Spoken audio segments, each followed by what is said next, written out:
안녕하세요. 좋은 책과 함께하는 시간, 북과의 부킹타임, 부킹의 윤군입니다. 오늘 살펴볼 책은 현직 의사로 재직하고 계신 신우섭 씨의 의사의 반란을 진행해 보도록 하겠습니다. 건강하려면 병원과 약을 버려라 라는 서브타이틀을 달고 있는데요. 독특한 경력의 소유자예요. 이제 건국대학교 의과대학을 졸업한 다음에 원래는 이제 의료계를 진출을 했어요. 근데 이제 좀 여러 가지가 좀 안 맞았던 모양이에요. 뭐 의료 환경에 실망을 했을 수도 있고, 뭐 처음에 이제 의학도의 길을 걸을 때와는 사실 좀 여러 가지 안 맞지 않습니까? 뭐 하얀 거탑으로 대비되는 이 좀 이상한 문화도 있고, 그리고 이제 환자를 치료하려고 하는 것인지 치료하지 못하는 그런 병을 더 많이 알려고 가는 것인지를 사실 좀 어려워하는 그런 현직 재직자분들을 많이 봤습니다. 뭐 어쨌든 간에 의료계 현실에 좀 낙담을 하고 경영의 세계에 들어가시기도 했어요. 그래서 이제 뭐 벤처 사업가로 나선다거나 여러 가지 또 사업을 진행을 했었죠. 곡절 끝에 이제 다시 의료인의 길로 돌아왔는데 여러 가지 여건상 뭐 집안 사정도 그렇고 조금 여유가 여유가 있으신 분인 것 같아요. 그러니까 무슨 얘기냐면은 환자한테 진료비 받아서 먹고 살지 않아도 되는 어느 정도의 좀 생활이 해결이 된 이제 그런 분이라는 거죠.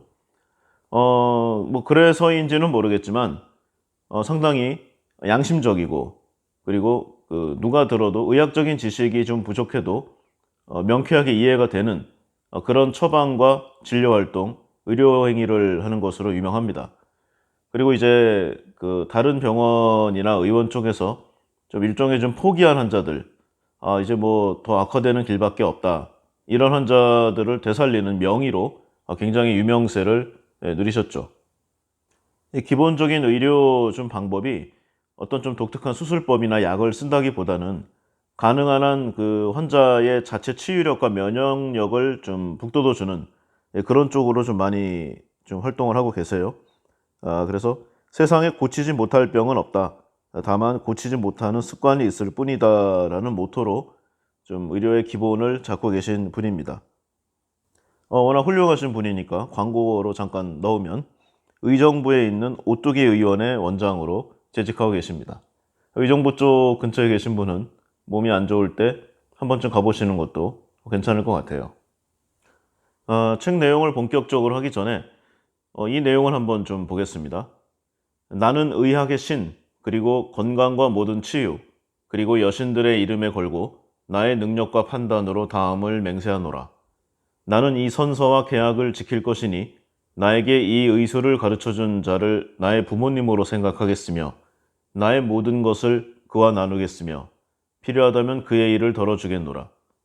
동등한 지위에 있을 그의 자손을 나의 형제처럼 여기겠으며 그들이 원한다면 조건이나 보수 없이 그들에게 이 기술을 가르치겠노라. 교훈이나 강의, 다른 모든 교육 방법을 써서라도. 뭐 이런 식으로 쭉 나오는 내용인데 아마 들어보셨을 겁니다. 히포크라테스 선서인데요. 이제 의사의 길을 걸어가시는 분들이 이제 현장에서 환자를 대하기 전에 자신의 마음가짐을 좀 굳건히 하고 좀 돌아보는, 스스로를 좀 되짚어보는 그런 마음으로 선서하고 암기하는 그런 내용입니다. 이 히포크라테스 선서의 내용대로만 진료가 이뤄지고 의학이 펼쳐진다면 뭐 세상에 아주 좋은 일이 많이 일어나겠죠. 그런데 현실은 언제나 냉정하고 예상과는 반대지 않습니까?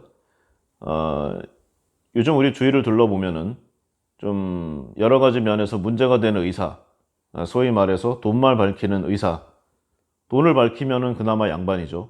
돈은 밝히면서 실력도 없는 의사들이 좀 많이 보이는 그런 경향이 있어요. 저도 이제 저희 뭐 가족도 그렇고 주위에 친지 지인분들 좀 보면은 여러 가지 면에서 의사나 병원에게 아주 세게 한 방 먹은 그런 경험들을 많이 갖고 있습니다. 그럼 도대체 어떻게 이런 일이 일어나는가? 의사는 이제 면허제지 않습니까? 분명히 엄격하게 관리를 하고 좀 그 긴 이 수련의 과정을 거쳐서 거기까지 왔는데 그렇게 참 엉터리일 수가, 이런 생각을 좀 많이 했어요. 그래서 책 내용을 살펴보기 전에 의사라는 직업, 그리고 의사라는 이런 구성원에 대해서 한번 좀 생각해 보려고 합니다. 먼저 의사가 되려면 의대를 가야 되겠죠? 뭐, 우리나라뿐만이 아닙니다. 전 세계 어느 나라나 의사는 해당 국가 학생들의 상위 최상위층, 뭐, 우리나라 기준으로는 인서울은 0.5% 이내에 들어야 될 거고요. 지방의대로 가더라도 최소 1, 2% 안에는 들어야 됩니다. 여기다가 뭐 각종 가중치라던가 여러 가지 좀 고려사항을 하다 보면은 뭐 진짜 1000명 중에 뭐 한두 명 정도가 이제 의사가 될 수 있는 그런 기본적인 공부하는 방법, 이 공부 머리를 갖고 있다는 내용이겠죠. 근데 그 사람들 중에서도 모두 의사가 되고 싶은 건 아니잖아요. 그러니까 좀 여러 가지 면에서 의사 하나 만들기가 정말 어려운 것은 사실입니다. 뭐 본인의 희망도 맞아야 되겠지만요. 그럼 이제 의대 합격했다고 치고 일단 등록금 자체도 어마어마하죠. 기본 등록금이 이제 1년에 이제 1000만 원 플러스 알파인데 여기다가 뭐 그 등록금만 있는 거 아니잖아요. 각종 교보제, 실습비, 기타 이런저런 내용들을 더하면은 6년 과정으로 했을 때 뭐 한 1억 몇천 나가는 거는 순식간입니다. 게다가 또 유난히 비싼 그 학교들도 있으니까 그런 쪽에 걸리면 진짜 집 한 채 날아가는 거죠. 뭐 돈만 비싸나요? 일단 뭐 과정을 살펴봐도 정말 어마어마합니다. 의전원은 약간 예외로 치고요. 일단 예과와 본과로 해서 6년 동안 공부를 하고 나면은 이제 그 의사 국가고시를 보는데요. 여기에서 합격하면 이제 인턴으로 일할 수가 있습니다. 이 면허 취득 후에 이 전공이 정해지지 않은 상태에서 일반의로서 이제 실습 과정 1년을 하게 되면 레지던트로 일하게 되는데요. 레지던트는 보통 이제 2년차에서 5년차 정도를 말을 합니다. 그리고 이 과정이 끝나게 되면 전문의 자격을 취득하고요. 전문의 자격을 취득한 후에 한 1, 2년 정도 그 과에서 이제 세부적인 이제 자기 분과를 정해서 병원 실습을 돕니다. 이를 펠로우라고 하죠. 이 펠로우, 이게 전임의인데요. 이 이후에 이제 임상 전임 강사, 촉탁이 여기를 거치면 이제 의대 대학병원 소속 교수로 활동을 할 수가 있습니다. 뭐 간단하게 보면 이제 의대생, 인턴, 레지던트, 펠로우, 그 다음에 이제 의대 교수의 이 순서죠. 이 의대생의 경우에는 이제 그 군의관이 될 경우에는 중위로 임관해서 야전부대 중위로 임관해서 가게 되고요. 뭐 이제 TO가 있고 뭐 여러 가지 또 정부 정책도 연결이 되기 때문에 여기다가 뭐 공중보건의까지 하면은 뭐 이런 쪽으로 또 많이 빠지죠. 계산해 보면은요. 의대 6년, 인턴 1년, 레지던트로 약 4년 정도만 계산을 해도 여기까지 벌써 11년입니다. 근데 만약에 이제 의대 한 번에 가기가 또 쉽지 않잖아요. 재수 삼수를 하고 뭐 이런저런 시간을 소모를 하면은 벌써 한 33, 4입니다. 여기다가 이제 뭐 군대가 걸리고 뭐 이런저런 그 계산을 해 보면은 약 15년의 세월이 간다는 거죠. 그러니까 이제 그 대학병원 출신의 이제 의사다 하면서 이제 좀 수입이 생긴다면은 15년이란 세월이 걸린다는 거죠. 20살에 시작해도 밥벌이 할 때까지 15년이 걸린다는 아주 지난한 코스라는 말입니다. 아까 교수 되기 전에 이제 펠로우 과정이라고 말씀을 드렸는데 뭐 병원이나 과마다 이제 근무하는 기간이 좀 달라요. 보통은 1년에서 3년 사이인데 뭐 말이 좋아서 이제 펠로우지 다른 의사들의 교수죠. 진료를 보고 연구하거나 뭐 허드렛 일을 하는 상황입니다. 메이저 유명 병원의 경우에는 좀 연구비가 넉넉하다 보니까 이 펠로우에도 월급을 좀 지급하지만 무급으로 이제 펠로우를 고용하는 병원이 더 많습니다. 뭐 이 경우에는 좀 힘 있는 이 교수나 이제 좀 병원의 이제 장들이 따로 이제 뭐 연구비를 좀 챙겨주는데요. 월급 형식으로. 뭐 한 3, 400 이내라고 합니다. 거기다 또 이것저것 또 떨어지죠. 의사 되는 과정. 화려한 줄 알았는데 굉장히 험난합니다. 자, 그럼 고난 끝에 의사가 되면 얼마를 받는가? 뭐 이것도 이제 과마다 좀 달라요. 이제 메이저 병원의 아주 핵심 과에 이제 교수가 되면은 이제 US 달러 기준으로 3, 40만 달러 정도가 나오는데요. 뭐 이런저런 수당과 기타 여러 가지 뭐 대외 활동비 등이 붙으니까 병원마다 좀 비밀입니다. 뭐 한마디로 괜찮게 받는다는 얘기죠. 뭐 굳이 병원에서 힘든 생활을 거치지 않더라도요. 일반의만 따고 지방으로만 내려가도 보통 지방 중소도시에는 의사가 귀하잖아요. 예, 의사가 병원 낸다 그러면요. 임대료도 깎아줍니다. 뭐, 뭐 1,000만 원, 2,000만 원은 뭐 그냥이죠. 뭐 과에 따라 좀 틀리지만요. 지방이 이제 기업에 소속돼 가지고 이제 컴퍼니 닥터로 활동할 수도 있고요. 그다음에 이제 제약회사에서 메디컬 닥터, 이제 기업 소속으로 의사들을 상대하는 의사, 예, 이렇게 되는 경우도 꽤 괜찮습니다. 게다가 요즘에는 뭐 워낙 외과 의사가 귀한데다가 뭐 마취통증 의학과라든가 신경정신과, 정형 재활 할 거 없이 대부분 의사가 좀 귀합니다. 요즘 다 돈 되는 과로 가잖아요. 성형외과라든가 안과라든가. 그래서 이제 기본적으로 외과, 내과 이런 의사들이 좀 상당히 귀해요. 그렇게 많이 졸업을 하는데 다 어디로 가는지 모르겠습니다. 뭐 어찌됐든 이제 의사가 되고 나면은 적어도 먹고 사는 데는 지장이 없는 대기업 임원 이상의 이제 풍족한 생활을 할 수 있는 것은 현실입니다. 뭐 사실이고요. 그러나 이게 정말 괜찮은 수준인가? 여기에 대해서는 한번 생각해 볼 좀 필요가 있다고 생각합니다. 자, 그러면은 의사들은 왜 그 외과로 가지 않고 또는 뭐 좀 기피하는 과, 좀 어려운 과로 가지 않고 다 성형외과, 외과나 이런 쪽으로 몰리는가? 뭐 현실적인 이유죠. 돈이 되니까 가는 겁니다. 그러면 왜 그쪽이 돈이 되는가? 여기서 이제 좀 옛날 좀 역사에 관련된 얘기가 나오는데요. 바로 이 의료 수가에 관계된 부분을 살펴봐야 됩니다. 기본적으로 우리나라는 이제 저수가죠. 좀 얘기를 해보면은요. 1977년까지 거슬러 올라가는데요. 당시 이제 박정희 대통령 시절이죠.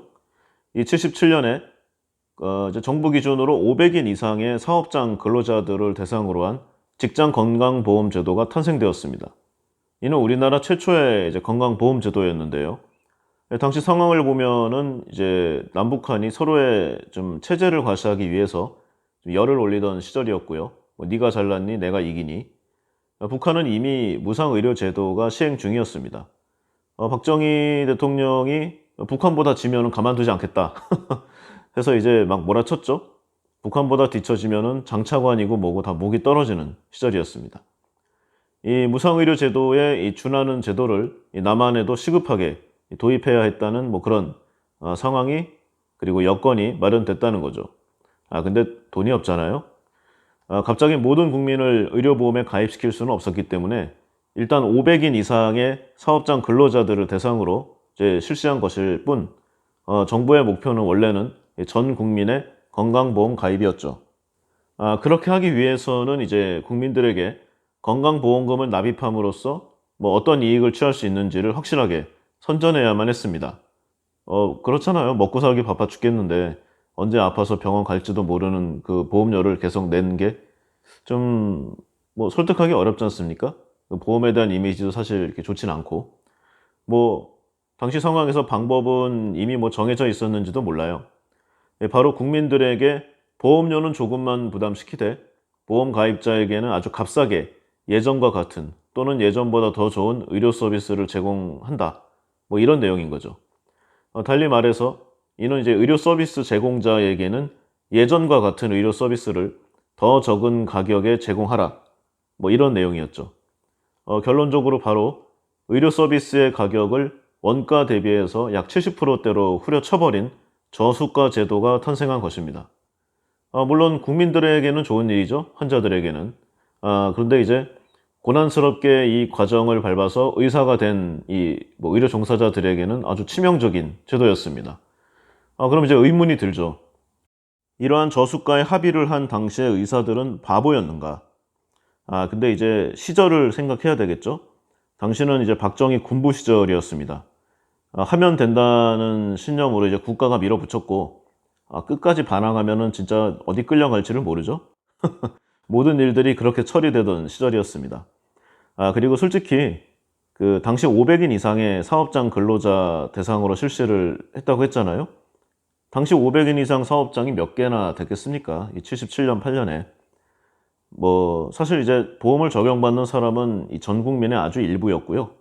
그리고 이 정도의 그 사업장에 소속된 사람들은 어느 정도 좀 먹고 사는 문제가 해결된 이제 사람들임에 틀림없겠죠. 그러니까 약간은 좀 유명무실한 또는 좀 대외 홍보용인 뭐 그런 내용이기도 했습니다. 그래서 이제 뭐 좀 생각을 한 거죠. 의사 쪽도. 그 명성은 명성대로 가져가고 뭐 의사가 너무 돈만 밝히면 안 된다. 뭐 그런 사회적 환경도 있잖아요. 이렇게 하면서 이제 실리는 실리대로 모두 가져가는 그랬기 때문에 이런 형식적인 양보가 가능했다고 보는 게 정설이고요. 근데 이제 나라가 발전을 하게 되면서 이게 좀 틀어지기 시작합니다.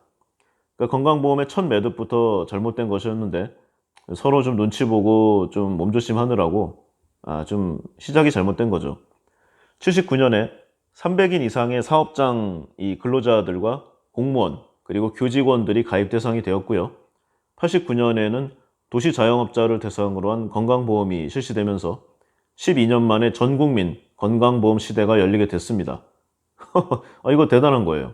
훌륭한 일입니다. 이 복지의 시초인 유럽에서조차 이 길게는 100년 이상 걸린 일을 진짜 12년 만에 군사작전하듯이 해치워버린 거죠. 그러면은요, 그 의사들이 어떻게 망하지 않고 버텼는지가 좀 궁금합니다. 모든 이에게 원가의 70% 내만 받으면서 의료 서비스를 제공한다. 이게 솔직히 말이 아니잖아요. 뭐 만약에 일반 회사로 비유를 하면은요.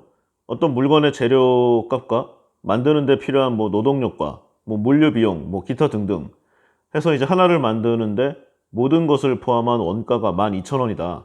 근데 이제 그 사람들에게 8,000원 정도의 수준으로 파는 거죠. 그리고 만약에 이를 어기면은 법적으로 면허 취소에 처할 수 있는 뭐 그런 좀 상황인 거예요. 그러면은 이 사업을 하는 그게 이제 의사죠. 망해야만 하겠죠? 이 자본주의 법칙상. 그런데 아직까지도 이 의사의 이 계층들은 아주 잘 지내고 있는 것으로 보입니다. 왜일까요? 바로 비급여라는 항목 때문인데요. 좀 비급여가 사실 어려워요. 여러 가지로. 이 정부와 의사 간에 약속되지 않은 의료 서비스 분야인데요. 이 급여가 이제 사회 경제 시장으로서 가격이 정해져 있다면 이 비급여는 이 자유경제 시장으로서 가격이 수요와 공급의 논리에 따라 뭐 정해지는 것이겠죠. 우선적으로 이 의사들은 급여 쪽에서는 손실이 좀 크니까 비급여에서 메워야 할 이 필요성이 생겼고요. 뿐만 아니라 이 정보의 비대칭성 때문에 이 비급여의 가격은 대부분 고가일 수밖에 없었습니다. 뭐 국민 입장에서 보면은 본인이 내야 되는 비율이 100%니까 이쪽이 훨씬 더 크게 느껴질 수밖에 없죠. 또 사람들이 이게 좀 잘 살게 되면서 건강에 투자하는 비중도 더욱 좀 커지게 되었고 뭐 결과적으로 의료시장의 파이가 확대된 상황이죠.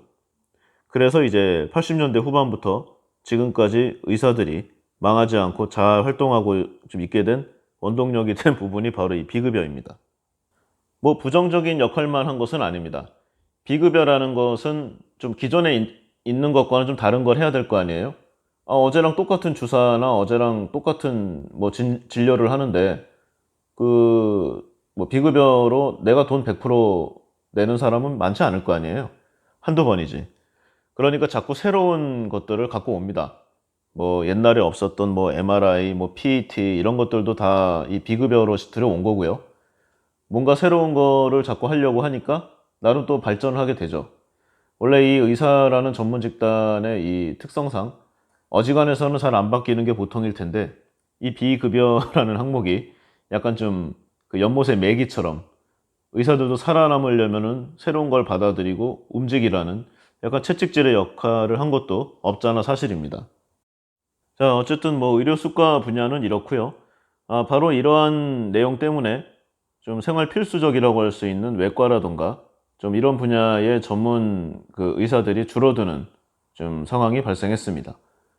당연하지 않겠습니까? 이 급여 항목은 계속 마이너스고 비급여가 이제 그나마 의사의 생활을 보전해 주는 건데, 뭐 수술을 예로 들어 보면은 흉부외과의 뭐 심장 수술이라든가 이런 쪽에 아주 험난한, 그러니까 전문 의사 한 두세 명이 붙고, 간호사 두세 명, 그것도 수술 전문 간호사입니다. 스페셜리스트죠.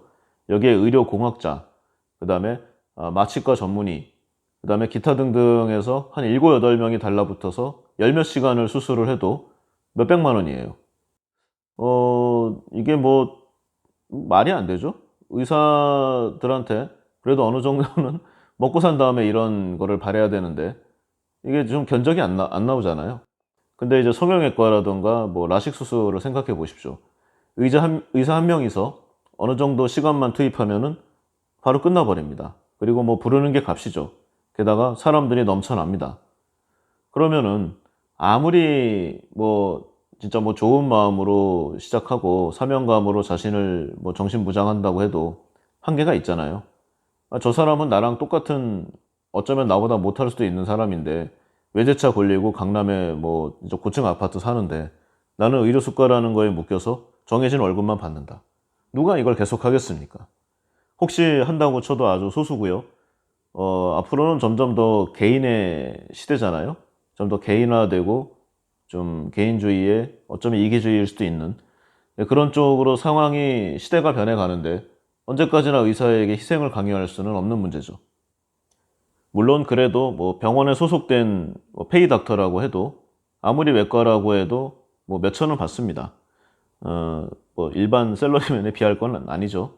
근데 그 이전에 말씀드렸듯이 이런 험난한 과정을 겪고 여기까지 온 사람들한테 실제로 35 이전에 수입이 거의 없었죠.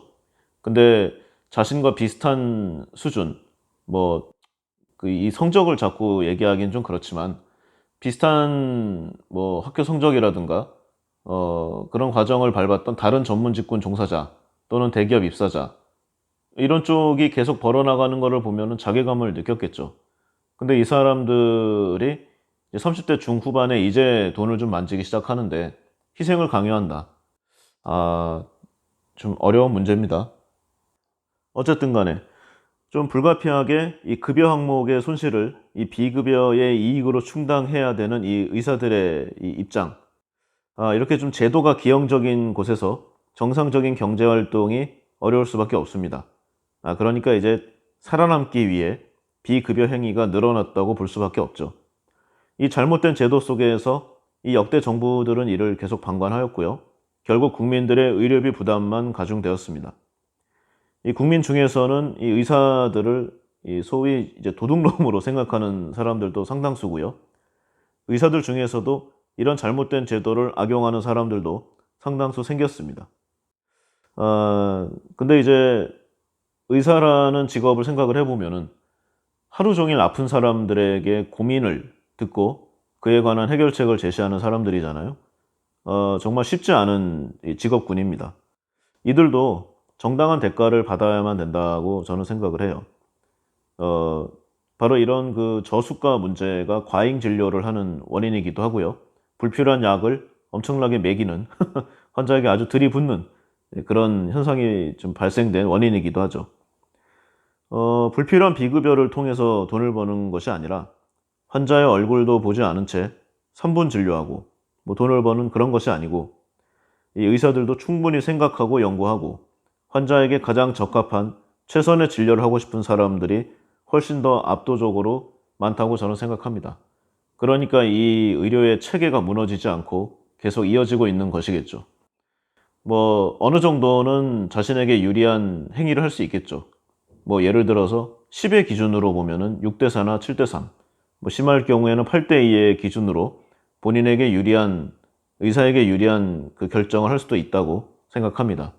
그러나 10대 0이라던가 오히려 그 환자를 빼먹는 12대 마이너스 2, 이런 식의 의사는 아주 드물다고, 거의 없다고 저는 좀 생각을 해요. 만약에 그랬으면은 의료 체계 다 무너졌을 겁니다.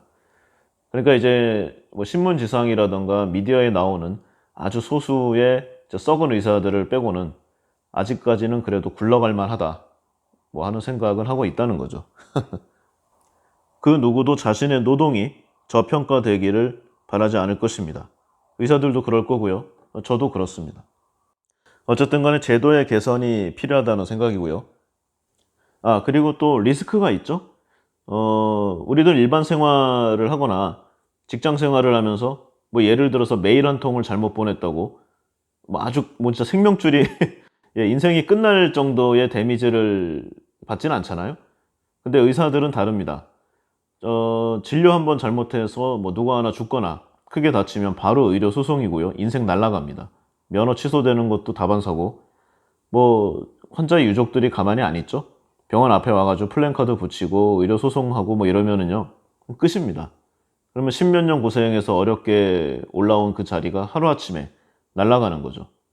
정말로 어려운 직업이 아닐 수 없습니다. 그렇기 때문에 어쩔 수 없이 이제 그 본인을 변호하는 그런 화법을 배우게 되는데요. 그러니까 이게 도대체 무슨 말인지 두루뭉실한 예, 그런 뭐 내용들을 많이 하는 거죠. 대부분 이래서 그렇다라고 하지 않고요. 이럴 가능성이 있다. 뭐 그런 경향이 크다. 이렇게 많이 하죠. 뭐 이해는 가지만 참 개선의 여지가 있지 않나 하는 생각을 해봅니다. 이 건에 대해서 이 정부에서도 좀 많이 느끼고 있다고 해요. 그래서 이제 문재인 정부에서 한번 실험을 해봤다고 합니다. 그러니까 이제 정말 그 의료 수가가 그렇게 저수가인가? 그러면은 이 비급여 항목을 늘리는 일 말고는 병원을 정상적으로 운영할 수 없는가? 그래서 정부가 실험을 한번 해봤는데요. 이 일산병원, 그러니까 건보공단 일산병원에서 급여 항목으로 대부분 진행하는 그런 좀 경영 활동을 해봤습니다. 그러니까 이제 정부 소속인데요. 결과는 2014년부터 연속으로 흑자를 기록했고요. 2018년도 결산도 약 20억 원의 흑자를 냈습니다. 근데 이제 흑자를 낸 이유가 다소 이상한데요. 바로 외래 진료와 입원 진료의 이 의료 수익이 아니라 장례식장, 편의점, 뭐 이런 병원 내 임대 사업하고요. 주차비, 뭐 이런 의료 외 수익 때문이었던 것으로 나타났습니다. 이 진료로 수익을 낼 수 있었던 건 병원을 운영하는 20여 년간 단 한 해만 가능했다고 합니다. 결국 이 정부 소속의 좀 최상의 경영 환경 하에서도 이 일산병원을 통해서 이 원가 이하의 수가로 인해 아무리 많은 환자를 치료해도 적자를 낼 수밖에 없고 병원 운영이 불가능하다는 것이 어느 정도 좀 증명이 된 셈입니다. 병원은 그 기본에 충실해야 되지 않겠습니까? 사람을 살리는 곳이지 죽이는 곳이 아니잖아요. 이 장례식장이나 편의점은 뭐 더더욱 뭐 아닌 것 같습니다. 근데 이제 병원 본연의 기능만으로 운영이 불가능하다. 뭐 이런 이유로 이제 부대 사업에 치중해야 한다면 본래 기능에 소홀해질 수밖에 없죠. 어, 뭐 여러 가지 또 문제가 또 나옵니다. 병원에 보면은요, 이제 그 기업의 자회사 개념으로 서브 병원을 운영하는 곳들도 많이 있습니다. 왜 그렇게 하느냐? 좀 이상하잖아요. 예를 들어서 뭐 서울대 병원이다. 서울대 병원이 그렇다는 건 아니고요. 그러면은 뭐 지방이라든가 어디든 간에 병원을 또 하나 개설을 하면은 서울대 병원이라고 붙여놓으면은 좋지 않습니까? 사람들도 신뢰감이 더 높고. 근데 전혀 다른 병원의 이름을 붙이는 거죠. 그리고 법인 등록이나 이런 것도 다시 하고요. 왜 그러느냐? 이 병원마다 이제 치료율하고 이 환자의 사망률을 이제 데이터화 하는데요. 그러니까 이제 가망이 없는 환자들인데 좀 퇴원을 안 하는 사람들을 이쪽으로 전원시키는 겁니다. 그러면은 결국 거기서 사망을 하게 되면은 모 병원의 이 데이터는 깨끗한 거죠. 그리고 이 하위 병원이 다 뒤집어 쓰는 겁니다.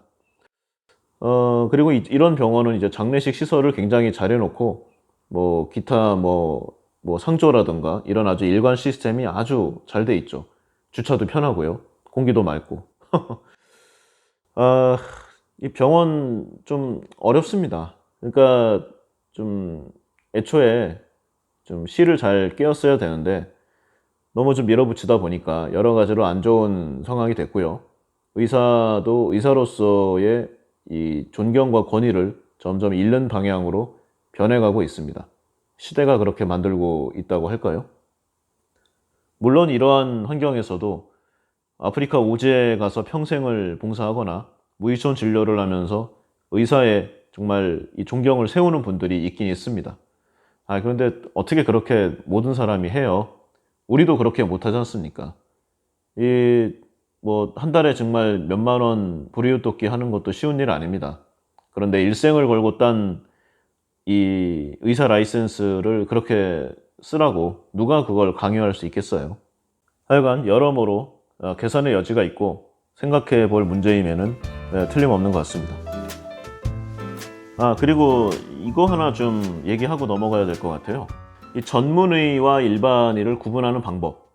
우리 보면은 왜 그 아파서 병원을 찾으면은 건물마다 이제 의원들이 있는데요. 누구누구는 뭐 전문 뭐 병원, 누구는 뭐 진료 과목이 뭐 이런 식으로 굉장히 애매하게 써놨습니다. 이걸 좀 살펴봐야 될 것 같아요. 기본적으로 이제 전문의가 더 오랜 임상 기간을 거치잖아요. 그러니까 이제 일반인은 6년 딱 하고 나가는 거고, 이 전문의는 아주 고난스런 뭐 인턴 레지던트, 그 다음에 이제 뭐 펠로우까지 다 거치는 거지 않습니까? 물론 뭐 전문의라고 모두 훌륭한 의사는 아닐 거고요. 일반의라고 해서 모두 돌팔이는 아닐 겁니다. 하지만 아무리 생각해도요, 확률적으로 전문의가 일반적으로 더 좀 고퀄리티다, 이렇게 생각되는 게 과연 저만의 생각일까요? 임상 경험이 더 많으니까 뭐 좀 희귀하거나 드문 질병 또는 사고가 났을 때 대처 능력, 아무래도 차이가 꽤 날 거라고 생각이 됩니다. 뭐 제가 환자라면은요, 같은 질환으로 진료를 받을 때 되도록 전문의에게 받는 게 더 안전하고 표준화된 치료를 받을 확률이 좀 높다는 판단입니다. 자, 그러면 전문의와 일반인은 어떻게 구분할 것인가? 간판이나 뭐 이런 좀 외부적인 자료에는 아무래도 속이겠죠? 일단 전문의는 뭐 아까도 얘기했지만 의대 6년을 졸업하고 인턴 1년. 인턴은 이제 전공과가 정해지지 않은 상태고요. 레지던트 4년. 전공과가 정해져서 그것만 4년 이상 공부하는 사람이죠. 이렇게 마치고 전문의 시험을 합격한 의사를 말하는데요. 일반인은 이 레지던트 과정을 거치지 않거나 또는 레지던트 과정을 거쳤더라도 본인이 전공한 과가 아닌 다른 과로 병원을 개원한 경우입니다. 뭐 최근엔 이런 경우가 많죠. 뭐 압구정이나 강남 쪽에 성형외과 진료를 하는데 원래는 산부인과를 전공한 사람이라던가 뭐 이런 사람들이 병원 간판은 성형외과로 달고 뭐 성형수술을 뭐 하지만 사실은 이제 일반의라는 얘기죠. 이 전문의와 일반의를 구분하는 방법은 이제 크게 세 가지가 있는데요. 먼저 병원 간판을 한번 보면은요. 먼저 전문의는 뭐 땡땡땡 성형외과 의원 또는 땡땡땡 피부과 의원 이렇게 나와 있습니다. 근데 일반의는 땡땡땡 의원의 진료 과목이 성형외과 또는 땡땡땡 클리닉 진료 과목 피부과 성형외과 이런 식으로 나와 있습니다. 좀 헷갈리시나요? 한마디로 이 간판에 진료 과목이나 또는 클리닉 이런 말이 들어가면 일반의 병원입니다. 이 대개는 이제 건물에 부착되어 있는 좀 본 간판에만 진료 과목이라는 글씨를 아주 작게 적어 놓고 또 밤에는 그 부분에 불을 꺼둬서 보이지 않게 합니다. 아주 얍삽합니다. 이 입간판이나 다른 간판에서는 구분이 되지 않는 경우가 대부분입니다. 그리고 이제 뭐 병원 홈페이지나 이 병원 내부에 보면은 여러 가지 뭐 졸업장이나 증명서들을 붙여 놓잖아요. 거기를 보면은요. 전문의는 땡땡땡 대학 병원 안과 전공의 수료, 안과 전문의 이렇게 나와 있고요. 일반인은 땡땡땡 대학병원 전공의 수료, 땡땡땡 대학병원 전문의 이렇게 나와 있습니다. 한결 더 어렵습니다. 이 일반의의 경우는요. 대개 의사 경력에 구체적인 과를 명시하지 않고요. 좀 두루뭉실하게 무슨 병원 전공의 수료, 무슨 병원 전문의라고만 적습니다. 그러니까 구체적인 과를 안 쓰는 거죠. 이런 경우에는요. 대개가 이 자신이 실제로 전공한 과와 지금 진료보는 과가 다른 경우입니다. 뭐 대표적인 경우로 산부인과 의사가 성형외과를 개원하는 경우가 많죠. 사실 이 이력은요. 교묘하게 조작하거나 자신에게 불리한 것은 적지 않는 경우가 많기 때문에 이 환자가 직접 눈으로 보고도 구분하기 좀 쉽지 않은 경우가 많습니다. 때로는 이제 병원 측에 직접 문의해도 계속 말을 돌리고 때로는 이제 거짓말하는 경우도 많죠. 뭐 무슨 학회의 정회원, 뭐 무슨 유명 외국 병원의 연수의, 뭐 이런 경우 제대로 연수를 받은 뭐 경우도 있겠지만요. 많은 경우에는 이 돈만 주고 자격증만 받아온 경우도 많습니다. 그리고 이제 이런 이력은 그다지 중요한 것이 아니라고 하네요. 또 해당 진료과의 학회 홈페이지에 가면 대개 지역별 전문의를 검색해 볼 수 있습니다. 그러니까 뭐 예를 들어서 내가 피부과 진료를 보고 싶은데 대한피부과학회 홈페이지에서 그 병원이 검색되지 않으면 100% 전문의가 아닙니다. 일반인이라는 얘기죠. 뭐 간단히 얘기하면요. 건물 부착 간판에 아주 작게라도 진료 과목 그리고 클리닉 뭐 이런 말이 써 있으면은 일반이고요. 그리고 좀 다른 형식으로 간판이 돼 있다고 하면은 진료 과목이 명시되어 있지 않으면 일반이, 또 해당 과의 홈페이지에서 검색이 안 되면 일반이, 이렇게 생각하시면 되겠습니다. 이 정도로 해서 이제 의사와 좀 의학계 그리고 이제 우리 주위의 이제 의원들 구별하는 법 등에 관해서 좀 살펴봤고요. 다음 편에서는 이제 본격적으로 책 내용을 한번 좀 알아보도록 하겠습니다. 굉장히 피가 되고 살이 되는 내용들이 있기 때문에 저 이 책 진짜 그 전 국민이 집 곳곳에 좀 가정 상비로 좀 구비했으면 하는 마음이 커요. 네, 한번 좀 살펴보도록 하겠습니다. 네, 1편은 오늘은 여기까지 하겠습니다. 네, 감사합니다.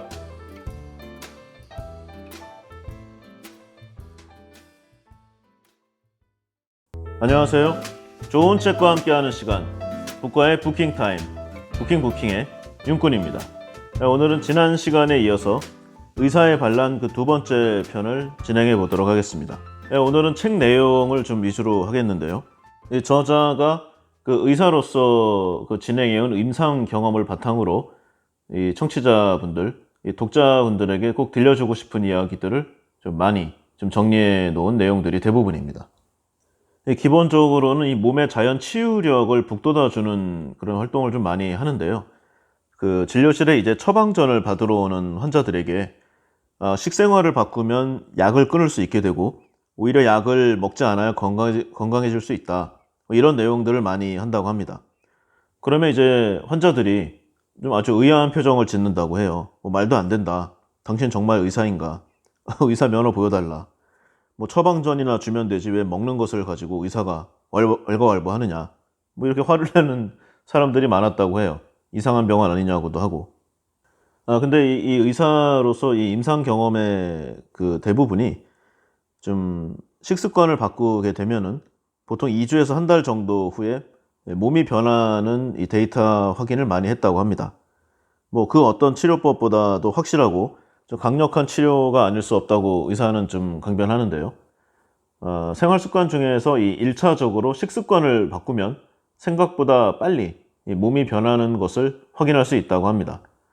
뭐 특히 이제 고혈압이나 당뇨병, 고지혈증 같은 이 대사 질환에 특히 빠른 반응을 보이는데요. 뭐 혈액이 맑아지기 시작하면서 이제 변화되는 것을 쉽게 볼 수 있다는 거죠. 그런데 이제 이런 생활 습관병에 대해서 습관을 고치려는 노력 대신에 좀 무조건 약부터 좀 먹이는 일이 벌어지고 있는 게 우리 의료계의 현실이라는 내용입니다. 이 어떤 약물보다 강력하게 이 몸에 변화를 주는 것은 먹는 음식이고요. 그런 면에서 불치병은 없다. 이 의사로서 저자가 단언하는 내용입니다.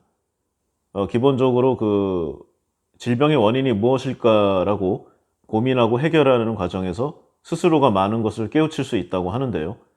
본인이 본인의 삶에서 중요한 것이 무엇이고 주변을 둘러싼 뭐 잘못된 환경, 이런 습관을 바꾸어 보는 것을 강력히 권해주고 있죠. 또 저자는 의사로서 하기 어려운 얘기도 많이 하는데요. 이 개인의 건강은 개인의 문제가 아니라고 얘기를 하면서 우리가 매일 먹는 한 끼 식사에서부터 이 병원에서 치료받는 행위 모두가 이 사회적 의미와 그 시대의 문화 정치적인 일이 연결돼 있다는 말을 좀 약간은 돌려서 하고 있습니다. 뭐 그러니까 이런 거죠.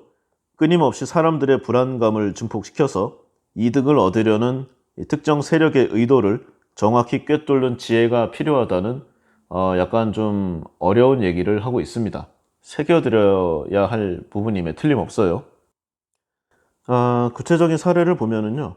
먼저 자가 면역 질환이 있습니다. 우리 몸의 면역이라는 것은 이제 외부의 공격이나 내부의 이상으로부터 우리 몸을 지키는 능력인데요.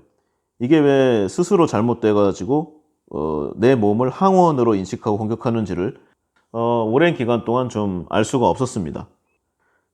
그래서 이제 뭐 그동안 위에서 배워온 내용들, 이게 진짜인지 아닌지는 잘 모르겠지만 약물을 써서 이 증상을 조절하는 일만 하다가 보니까 이 근본적인 치유가 되지 않고 시간이 흐를수록 더 악화되는 모습이 많이 보였다는 겁니다.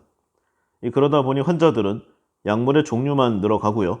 더 강한 약들을 처방받고 이 약의 부작용으로 생긴 증상을 완화시키기 위해서 또 다른 약을 처방받는 일들, 이런 것들을 자주 보면서 무언가 잘못되었다는 생각을 많이 했다고 합니다. 그래서 이제 이 해독작용 그리고 식습관에 주목을 하기 시작했다는 것인데요. 이 주로 재활병동에서 이 뇌경색 후유증으로 치료받고 있는 환자들에게 신선한 채소를 충분히 섭취하도록 하고 약을 줄이면서 이 식이요법을 제대로 한 것만으로 이 퉁퉁 부어 있고 푸석했던 환자들의 살이 빠지고 혈색이 돌고 이제 눈빛이 살아나고 이 다리에 힘이 생겨서 다시 걷는 이런 놀라운 일들이 벌어졌다는 것입니다.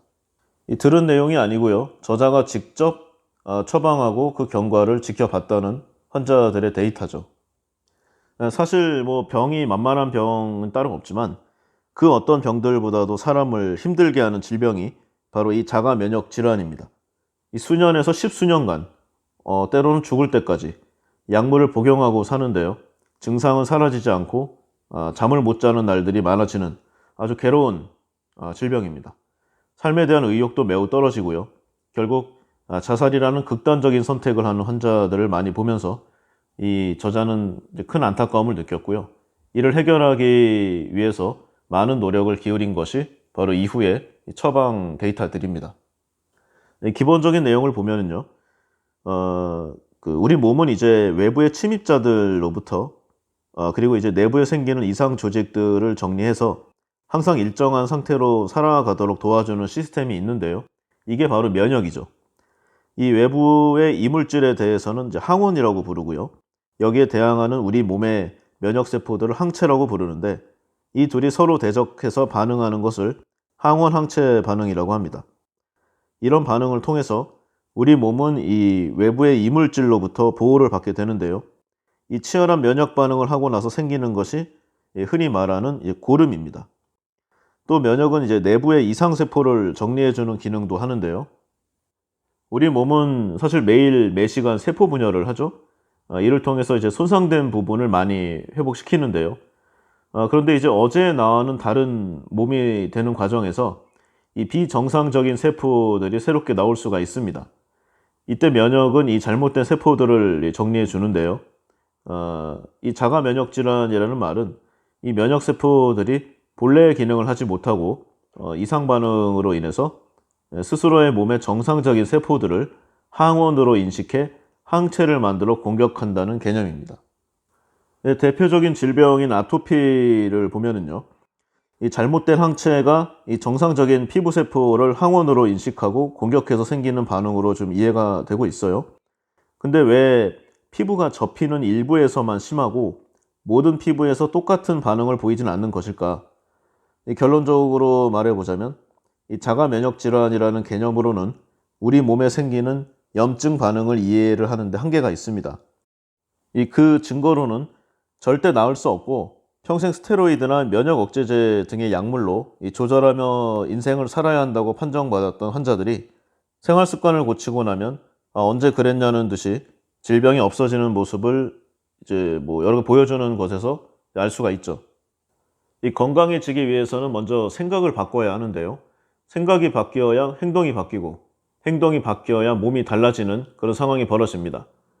우리가 평소에 좀 권위를 갖고 있는 어떤 사람들, 뭐 의사라든가 학계, 의학 자료, 기타 등등 여기서 얘기하니까 크게 의심하지 않고 당연한 것으로 받아들였던 건강 상식들도 다시 한번 뒤집어보고 의심해 봐야 합니다. 왜냐하면 내 몸에 병이 생겼다는 말은 무언가 잘못됐다는 증거잖아요. 그러니까 무엇가 잘못됐는지 되짚어보는 그 기회가 돼야 합니다. 그런 점에서 보면은 오히려 질병은 아주 심한 경우가 아니라면은 뭐 우리를 괴롭히기만 하는 것이 역할은 아닌 것 같아요. 더 건강하고 더 오래 살기 위해서 질병이 뭐 생기는 것, 이런 관점에서 보면은 이 자가 면역 질환으로 불리는 질병들은 이 질병의 원인을 발견하는 일이 의외로 쉽습니다. 그러니까 절대로 내 몸 안의 면역 체계가 나를 죽이려고 공격하는 게 아니라는 이런 기본 내용을 이제 꼭 숙지해야 한다는 것이죠. 우리 몸의 면역 체계는요, 절대로 이유 없이 나를 공격하지 않습니다. 내가 잘못된 생활 습관을 가지고 있기 때문에 나타나는 현상일 뿐이고, 생활 습관을 고치면 정상으로 돌아옵니다. 따라서 약을 안 먹어도 이겨낼 수 있다는 거죠. 그리고 좀 더 살펴보면은요, 이제 염증에 대해서 좀 생각해 봐야 할 필요가 있겠습니다. 이제 염증 반응이죠, 정확히 하면은. 이제 고름이 나오는 현상인데요. 감염에 의해 생기는 이제 화농성 염증인데요. 외부에서 들어온 이물질과 이 싸운 면역 세포들의 시체가 고름이 된다. 뭐 이렇게 봐도 무방하겠습니다. 뭐 우리 몸은 이제 사실상 다 선으로 연결되어 있기 때문에 머리끝에서 발끝까지 염증이 생길 수 있는데요. 뭐 두피에 생기는 지루성 피부염에서 생기면, 그러니까 이게 눈에 생기면 결막염, 코에 생기면 비염, 뭐 입안에 생기면 구내염, 귀에 생기면 중이염, 식도에 생기면 역류성 식도염, 뭐 위장에 생기면 위염이겠죠. 그리고 손가락을 비롯한 관절에 생기면 이제 관절염. 하여튼 뭐 우리 몸 곳곳에서 염증이 생길 수가 있습니다. 이제 모두 염자가 붙은 걸 볼 수 있는데요. 이 화끈거리면서 뜨거워지는 반응이 이 불화자가 두 개 있는 이 염자로 표현한 것이라고 합니다. 영어도 같은데요. 염증은 이제 inflammation이라고 하는데, 이 글자 속에 들어있는 플레임이 불꽃을 의미하죠. 그러니까 이 염증 반응은 우리 몸에서 불처럼 화끈거리는 반응을 말하고 있는 것입니다. 이 염증의 세 가지 반응이 이제 붓고 화끈거리고 통증이 동반되는 것인데요. 이 발목이 삐었을 때 이 처음에는 이제 아파서 걷지도 못하지만 시간이 지나면 점차 나아지죠.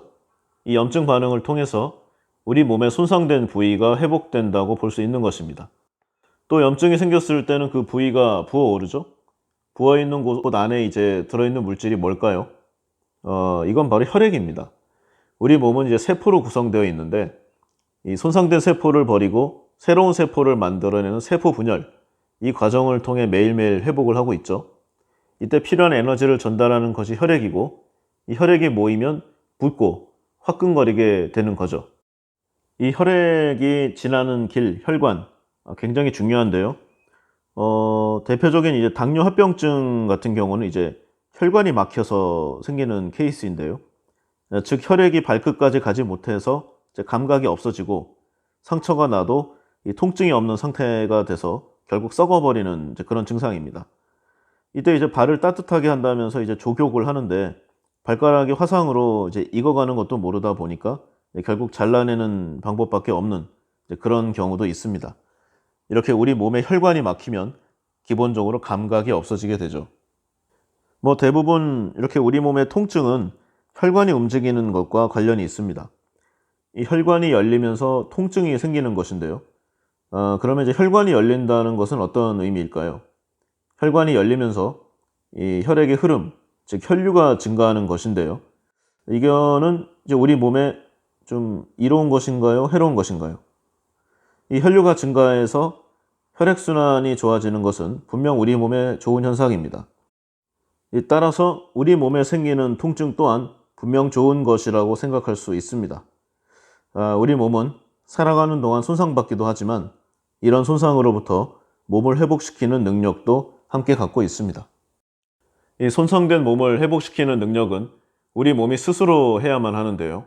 피부가 찢어지고 뼈가 부러져도 시간이 흐르면 우리 몸은 다시 결국 붓습니다. 이때 회복을 빠르게 해줄 근원적인 방법은 사실상 없는데요. 오로지 우리 몸이 회복되기를 기다려야 하는 것이죠. 우리 몸이 병들거나 다치면 이 손상된 조직에서는 노폐물이 나오는데요.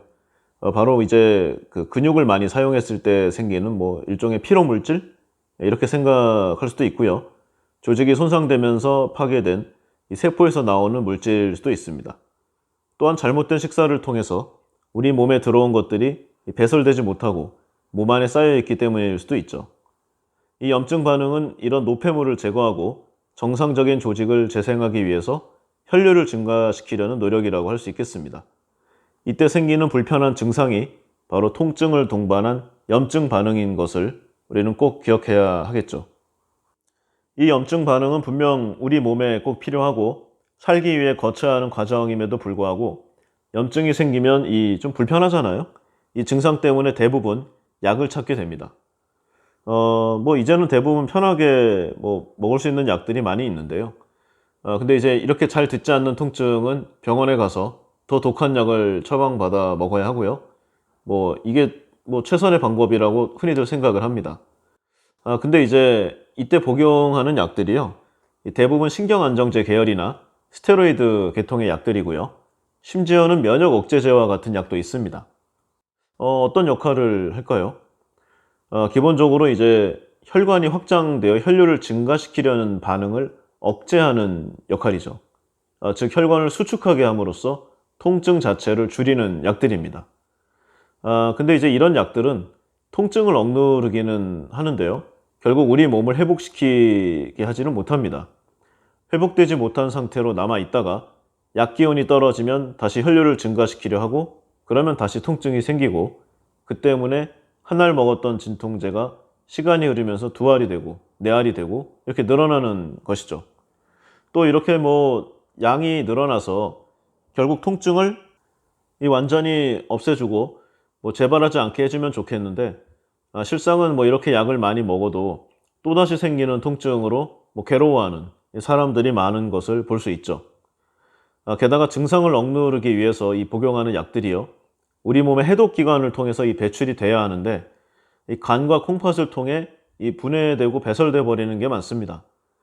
즉 염증을 억누르려고 먹는 약들 때문에 간이 손상되고 콩팥이 망가지게 되는 경우는 이제 바로 이런 루트를 통해 생기는 것이죠.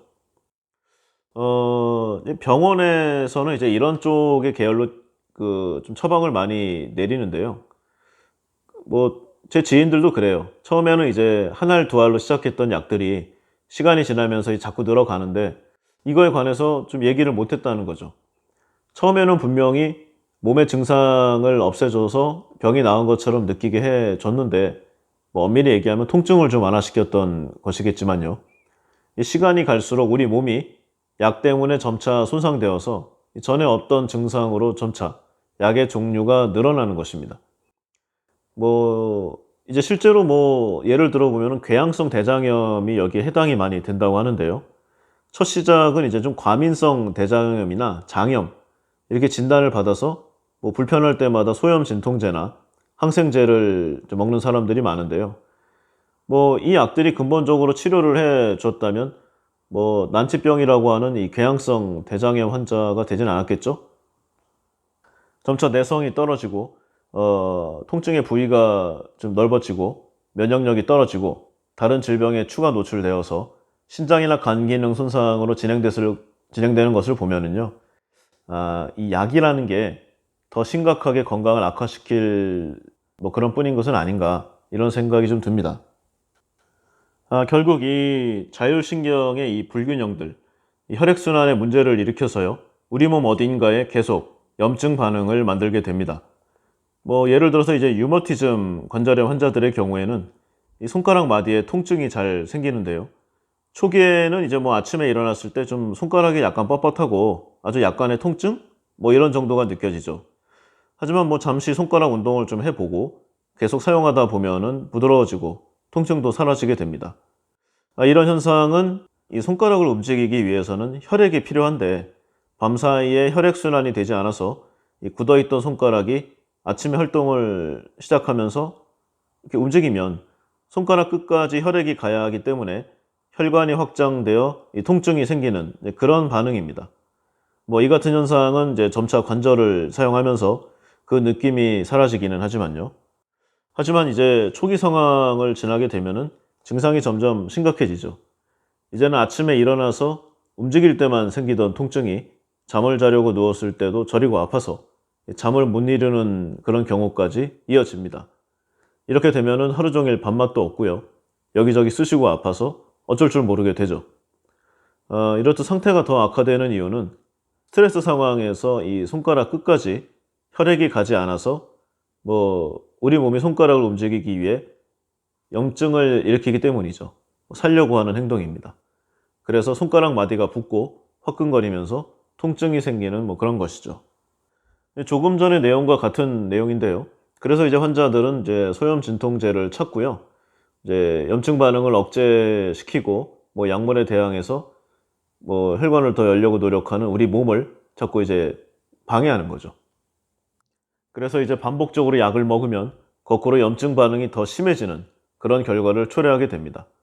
살기 위해서는요, 손가락 끝, 발가락 끝까지 혈액을 보내야만 하는 것이죠. 질병이 생겼을 때 약이나 뭔가 특별한 것을 먹어서 효과를 보려는 이런 마음이 아니라 자신이 만든 병은 자신이 고치겠다는 생각으로 접근을 해야 한다는 이 저자의 말을 꼭 기억해야 할 것입니다. 어느 병원에 어느 의사를 찾아갈까 고민하기보다 어떤 습관이 이런 상황을 만들게 되었는지 시간을 가지고 꼼꼼히 살펴보는 것이 먼저라는 얘기죠. 그리고 장에 관한 내용도 좀 재미가 있는데요. 우리 몸의 체온을 유지하고 필요에 따라 열을 올리는 곳이 뭐 이제 바로 배죠, 배. 우리 몸의 장은 이제 일종의 보일러 역할을 하는 곳인데요. 1차 발열 기관이 되는 것이죠. 이 소화와 흡수를 위한 장의 움직임과 이 음식이 발효하면서 열이 발생해 체온이 올라가야 혈관이 열리게 되고요. 혈관이 열려야 피가 통하게 되는 뭐 그런 메커니즘이란 것이죠. 바로 장에서 발생하는 열을 온몸으로 전달할 때 손과 발을 비롯한 전신에 혈액순환이 이루어질 수 있는 것입니다. 이 혈류가 원활하지 못한 상태가 지속이 되면 우리 몸의 장기들이 손상을 입게 되는데요. 이 손상된 장기를 회복하기 위해 세포 분열을 시도하게 되겠죠? 근데 혈류가 부족한 상태에서는 정상적인 세포 분열이 어려워집니다. 그래도 우리 몸은 살아야 하기 때문에 그 공간을 뭔가로 채워야 하게 되죠. 그래서 정상적인 세포 분열이 아닌 독종 세포가 나타나서 이상 세포 분열을 일으키게 되는데요. 이것이 바로 암입니다. 우리는 흔히 인간의 체온이 몇 도인지 묻는 질문에 36.5도라고 좀 기계적으로 답하는데요. 항온 동물이잖아요. 사람의 체온이 기본적으로는 이 온도를 유지하지만 항상 아주 똑같이 체온을 유지하는 것은 아닙니다. 아침에 일어났을 때나 운동을 한 후처럼 상황에 따라서 체온은 약간의 차이를 보이기도 하고요. 사람에 따라서 체온의 차이가 좀 크게 나타나기도 합니다. 이 암 환자나 난치성 질환으로 약을 많이 먹은 환자들은요, 36.5도도 유지하지 못하는 경우가 대부분인데요. 잠에서 깨어 활동을 시작하면서 체온이 조금 더 상승해도, 그러니까 오후가 지나도 36.5도는커녕 36도에도 미치지 못하는 환자들이 많은 경우를 봤다는 거죠. 이렇듯 체온을 올리고 유지하는 것이 제대로 되지 않을 때 혈액순환에 문제가 생기게 된 것이라고 합니다. 그 결과로 혈류가 부족한 곳은 혈류를 증가시켜서 손상된 부위를 회복시키려는 염증 반응이 생기고 이것이 여러 질병의 증상이 되는 것입니다. 그러니까 이제 이런 상황을 좀 타파하려고 배를 따뜻하게 하려고 배에 따뜻한 돌을 올려놓는다거나 핫팩 등을 대는 경우가 많은데요. 이렇게 하면 이제 잠시 혈류가 증가해서 편안함을 느끼게 될 수 있다고는 합니다. 근데 이게 지속되지는 못하고요. 왜냐하면 우리 몸에서 좀 열을 내는 기능이 있는데 외부에서 자꾸 열을 넣어주면 그 기능이 퇴화된다는 그런 거죠. 그러니까 이제 자꾸 따뜻하게 몸을 감싸면 기능이 죽고 이를 등한시하게 되기 때문에 결국 몸의 체온이 떨어져서 좀 망가진다는 그런 내용입니다. 그래서 거꾸로 몸 주변을 차갑게 만들어줘야 되고요. 그래야만 우리 몸이 열을 내기 위해 노력을 해서 자체적으로 체온이 상승할 수 있다는 이런 치료 기전입니다. 이 체온이 떨어지면서 발생하는 질병은 여러 가지가 있는데요. 대표적인 것이 염증 반응이고 이것이 이제 심해진 상태가 바로 암세포입니다. 이 저체온과 암의 상관관계는 이미 많이 알려져 있는데요. 그래서 좀 암 치료 방법 중에 하나라고 알려져 있는 고주파 치료, 이 암세포 주변의 온도를 높여줌으로써 혈류를 증가시키려는 치료법입니다만 이런 방법으로는 하루 종일 정상 체온을 만들어 줄 수가 없겠죠. 그냥 잠깐의 증상 완화 정도는 될 수 있는 그런 정도겠죠. 그러니까 결국 우리 몸이 정상적인 체온을 만들지 못하게 된 원인을 찾아서 이를 개선하는 것만이 유일한 치료법입니다. 즉 우리 몸이 스스로 열을 내게 해서 혈액순환이 좋아지면 우리 몸속의 염증 반응이 사라지게 되고요. 그래야만 만성적인 질환을 치유할 수 있는 힘을 갖추게 되는 것입니다. 그리고 이제 저자는 이제 본인이 의사기도 한데 좀 너무 좀 의료기관을 맹신하지 말라는 내용도 좀 돌려서 좀 뉘앙스적으로 얘기하고 있기도 해요.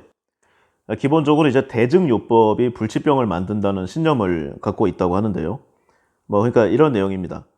이제 일상생활에서 몸이 아프거나 염증 반응이 생기게 되면은 이제 이게 왜 생겼는지에 대한 고민 없이 약국에 가서 약을 사 먹는다든가 병원에 가서 약을 처방받거나 주사를 맞는 게 그냥 일상화되어 있죠?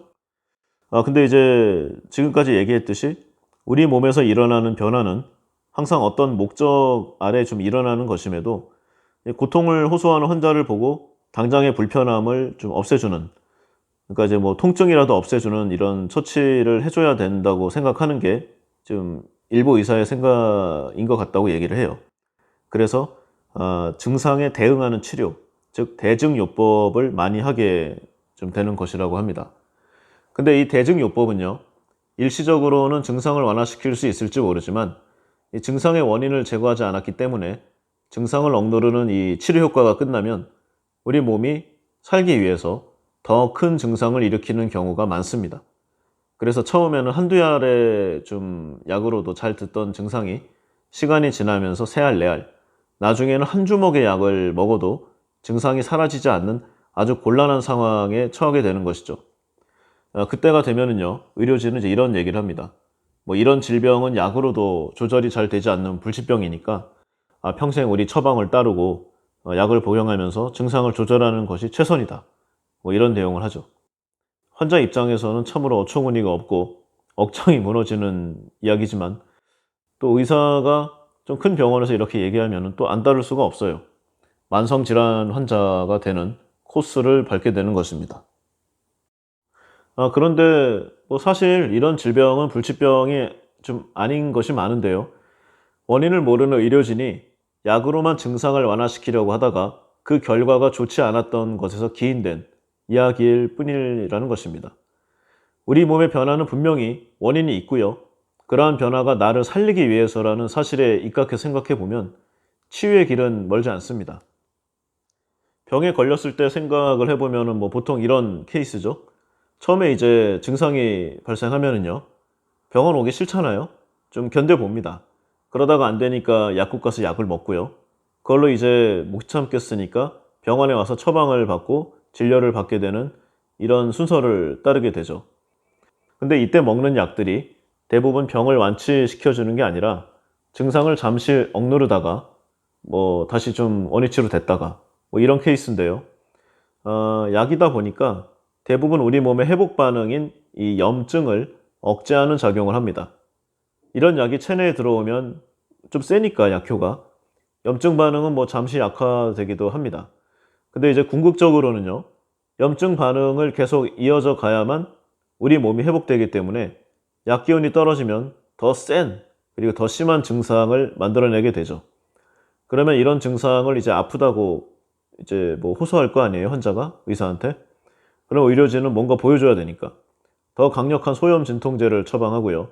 우리 몸은 더 심한 증상을 일으키는 악순환이 계속되는 것입니다. 암 환자를 생각을 해보면요, 암세포 때문에 이제 시작이 되지만 결국은 그 방사선 치료라던가 그런 좀 항암 치료 때문에 죽게 되는 경우가 대부분입니다. 암세포가 죽기 전에 내 몸이 먼저 죽게 되는 것이죠. 다시 말해서 이 만성염증 질환은 결국 증상에서 벗어나고자 먹은 약이 만들어내는 2차 병이라고 할 수 있겠는데요. 만성 질환이 돼서 평생 약을 먹어야만 되는 이런 몸 상태가 되게 되는 것이죠. 여기서 또 한 걸음 더 나아갑니다. 이런 불편한 증상이 좀 계속 이어지고, 걸어 다니지도 못할 정도가 되면은요, 현대의학은 이제 수술을 권하죠. 저자는 여기서 또 한마디 하는데요. 처음 진료를 하면서 본인의 선배들에게 이제 배운 노하우가 이거라고 합니다. 평생 약을 먹어야 하는 만성 질환자들을 많이 만들어내야 병원 운영에 도움이 된다는 그런 내용이죠. 그래서 이제 고혈압 갖고도 협박을 많이 한다고 합니다. 뭐 예로 이제 고혈압을 들었는데요.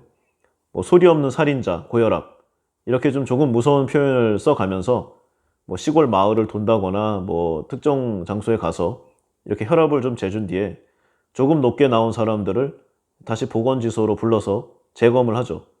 그래서 혈압이 높으면은 다시 좀 상급기관으로 부르고 어 근데 이제 생각을 해 보면은요.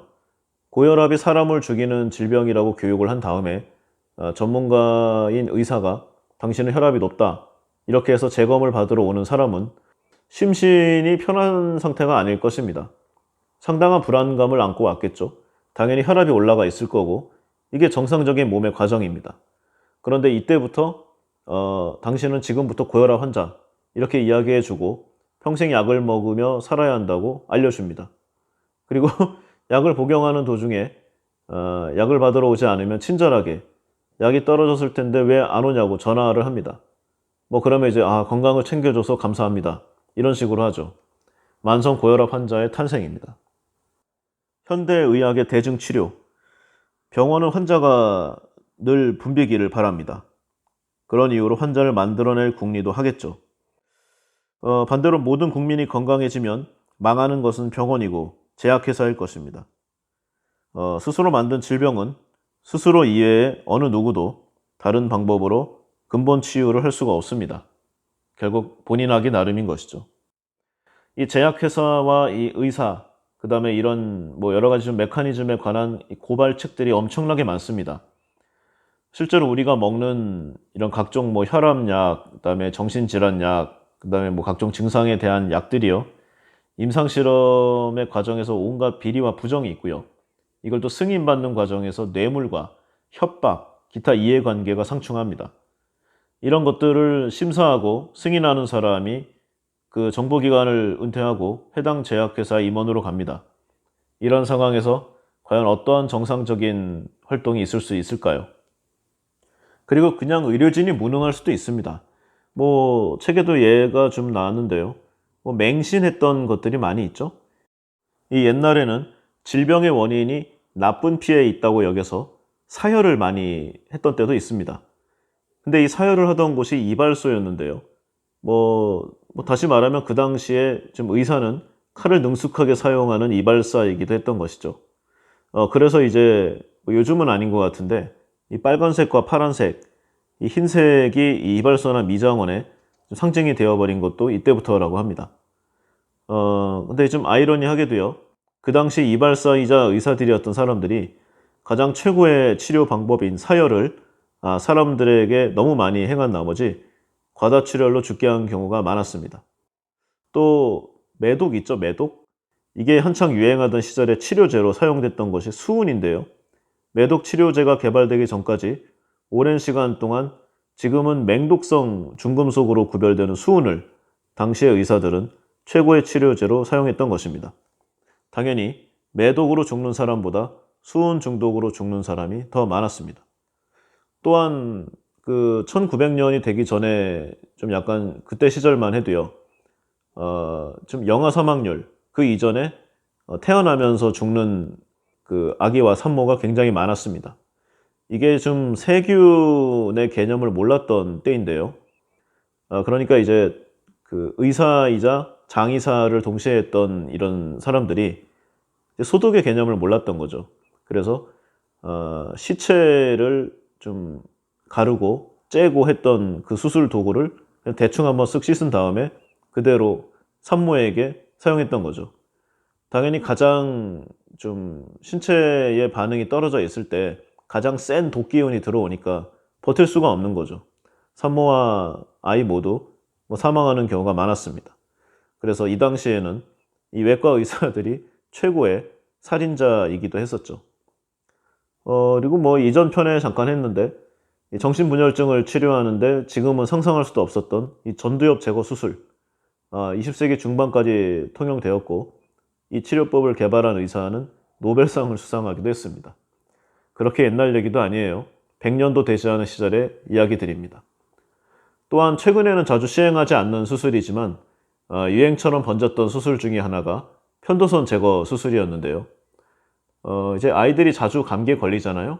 그럼 목이 붓고 이 열이 나면서 좀 고통스러워하기 때문에 그 아픔을 좀 줄여주기 위해서 커진 편도를 제거하는 수술이 한때 유행처럼 번졌습니다.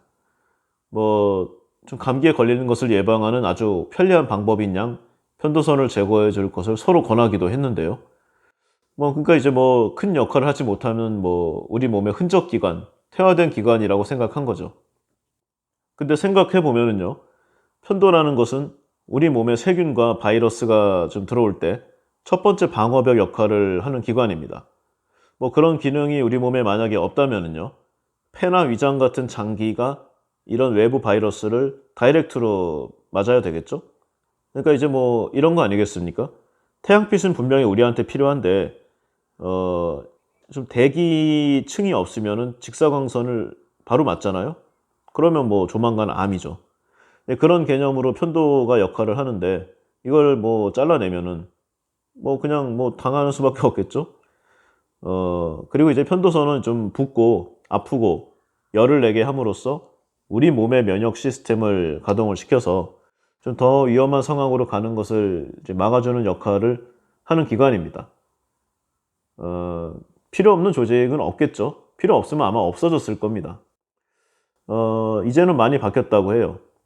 편도가 커져도 될 수 있으면 지켜보자는 쪽으로 의사들이 많이 변했습니다. 뭐 나이 들면서 개선되는 경우도 많은데다가 실제로 편도가 우리 몸에서 하는 일들이 면역 체계에서 굉장히 중요하다 하는 사실을 알게 되었기 때문이죠. 과거 몇십 년 전 당시에는 최고의 병원에서 최고의 의사들이 환자들을 위해 치료하던 방법들조차 시간이 흐르면서 잘못된 것임이 밝혀지고 부정되는 사례들이 많아지고 있습니다. 역사가 증명하고 있죠. 만약 내가 믿고 먹었던 약과 해야 하는 것으로 알고 받았던 수술이 얼마 지나지 않아 심각한 문제를 야기하는 것이었다고 발표가 된다면 이 황당함과 억울함을 과연 누구에게 이야기해야 할까요? 이처럼 한 치 앞도 알 수 없는 것이 지난 의료의 역사였습니다. 결국 스스로 관심을 갖고 올바른 생활 습관을 통해서 스스로의 건강을 지키고 노력하는 것이 최선의 길이라고 하겠습니다. 자, 여기까지 해서 이 책 의사의 반란 그 본문의 내용을 약 한 10%에서 15% 정도 좀 살펴봤습니다. 그러니까 좀 개념을 좀 얘기한 거고요. 면역에 관한 부분, 그 다음에 자가치료에 대한 부분, 스스로의 원기를 북돋워서 병원균이나 외부 바이러스에 이겨내야 한다. 이런 내용들의 좀 기본이죠. 이제부터는 좀 사례가 나옵니다. 구체적으로. 과일을 많이 먹으면 좋은 것인가? 싱겁게 먹으면 반드시 유리한가? 우유는 완전 식품인 것인가?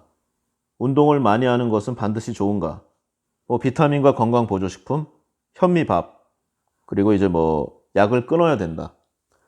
아토피와 류마티즘 관절염, 베체트병, 크론시병, 루푸스, 감기, 설사, 식도염, 비염, 이런 내용들의 우리 실생활에서 누구나 한두 번씩은 걸리는 내용들의 기존 우리 상식과는 전혀 다른 내용들로 가득 찹니다. 이 내용들을 하나하나 다 얘기하는 게 좀 일단 양이 너무 어마어마하고요. 좀 의미가 없는 것 같아요. 그리고 이런 내용은요, 본인이 직접 찾아서 살펴보고 숙지하지 않으면 효과가 없습니다. 귀로 들으면 들을 때 뿐이라는 얘기죠. 이 책이 굉장히 많은 내용을 담고 있지만요, 굉장히 전문적인 내용을 아주 쉽게 얘기했기 때문에 그렇게 많은 시간 들이지 않고 볼 수 있습니다. 페이지도 300쪽이 안 돼요. 약 한두 시간 정도만 이 책을 읽는데 투자를 하면은요, 향후 4, 50년간 사는데 아주 큰 건강상의 도움을 얻을 수 있다고 감히 자신 있게, 확신 있게 말씀드릴 수가 있습니다. 반드시 꼭 직접 구입해서 줄 치면서 한번 살펴보시기 바라요. 스스로의 건강은 물론이고요, 가족과 지인들의 건강을 지키는 데도 아주 큰 도움을 얻을 수 있다고 감히 말씀드릴 수가 있습니다. 우리를 괴롭히는, 그리고 우리의 삶을 파괴하는 암과 같은 중증 질환, 그리고 만성 질병들은 어느 날 갑자기 찾아오는 게 아닙니다. 아주 오랫동안 먹어왔던 식습관과 직업적 특성, 갑자기 닥친 심리적인 갈등과 스트레스까지 아주 여러 가지 이유가 존재하고 있죠. 또 몸과 마음은 분리된 것이 아니어서 몸이 아프면 마음이 아프고 마음이 아프면 몸을 돌보지 못하게 되는 것이 그 이치입니다. 이런 원인을 스스로가 알아야 치유의 방향을 잡아나갈 수가 있겠고요. 결국 스스로가 자기 몸을 돌보고 아끼고 사랑하는 방법을 찾아가는 과정이 바로 치료라고 할 수 있겠습니다. 여기에서 의사는 그 과정에 좋은 정보를 주고 교육을 하고 서포트해주고 독려해주는 지시자일 뿐이라고 이 저자는 말하고 있죠. 또한 덧붙여서요. 의학은 소수의 사람만 독점하는 지식이 아니라 누구나 자신이 건강하게 살 수 있는 방법을 배우고 익히는 과정이어야 할 것입니다. 수많은 부를 쌓아가고 있는 병원과 제약회사들, 과연 우리 몸을 해치는 바이러스와 이 항원들은 과연 우리 몸 안에만 있는 것인가? 한 번쯤은 잘 생각해야 되는 문제가 아닐 수 없습니다. 예, 오늘은 여기까지 하겠습니다. 좋아요와 구독 버튼 꼭 눌러주세요. 예, 감사합니다.